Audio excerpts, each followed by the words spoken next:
नमस्कार मित्रांनो 500च्या वर सबस्क्रायबर झाल्याबद्दल तुमचे अगदी मनापासून आभार मानते। असाच सपोर्ट तुमचा मला मिळायला हवा।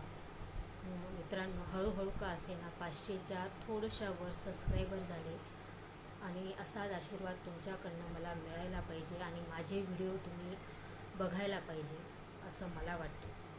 तर मित्रांनो, माझे जे अनुभव आहेत ते मी प्रामाणिकपणे शेअर करण्याचा प्रयत्न करते आणि माझ्याजवळ बरेच असे अनुभव आहेत की जे माझ्यासोबत आजपर्यंत विचित्र असे घडलेल्या म्हणजे काही गोष्टी आहेत त्या तुमच्यापुढे मांडण्याचा प्रयत्न करावा असा वाटतो। पण कसं आहे ना मित्रांनो, की